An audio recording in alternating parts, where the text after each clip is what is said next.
The return of Le Fee is relatively imminent now. I imagine Sunderland are going to be super cautious with him, to be honest, over the next couple of weeks, because obviously another hamstring injury would be a bit of a disaster at this stage of the season. But Jason, just looking back to Le Fee coming back, are we now at the point now where the Enzo out wide?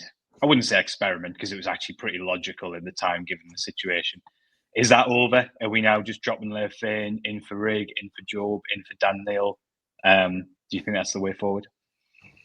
Yeah, I think so. I think you sort of hinted at it there, but when he came into the club, Larissa's hand was very much forced by the sort of dual absence of Mundle and Watson. Obviously, both of those players are back now. Mundle started the last few games. Watson has made a couple of cameo appearances from the bench.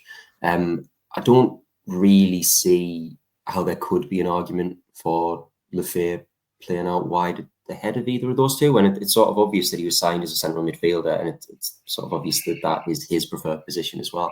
I think it's actually really exciting to be able to, consider the prospect of him coming into this Sunderland side at this stage of the season, obviously with the caveat that Sunderland won't want to rush him back into the action. But, there is a version of this where, again, don't want to tempt fate, but we get sort of 2, 3, 4 weeks away from here, and Sunderland could have, quote unquote, their best attacking lineup available to them. If we sort of consider Mundle on one side, Roberts on the other, Le Fee playing in behind an Isidora and Mayenda, obviously that would then give you the option to rotate Rig, and then Bellingham sort of floating around on the other side, that central three as well. So it's what he was signed for, and I still think that it's what Briss will ideally want him to be in this side. And I think that what we've seen of him, the glimpses that we saw of him, and the way that he was able to impact games from that wide position, the prospect of then putting him into a central role where he's sort of more readily involved in the sort of cut and thrust of the game, I think there is the potential for him to be a real game changer for Sunderland. So I think if and when he's ready, he's got to play in a central role for me. I think this feels like quite a big deal for me, James, not just because of how good Le Fee is, but I just think that even if it is sparingly initially, we've talked a little bit about how unusual this situation in the season is with where Sunderland are in the table.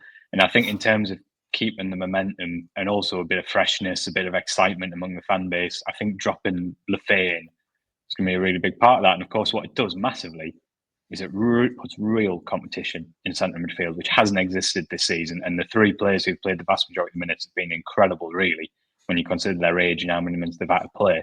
But I think just going into that playoff, I think that might just be the bit of edge that's needed in there for those players knowing that their place is under threat. Because let's be real, if Le Fee is fit by the time the playoffs start, he's in the team, right?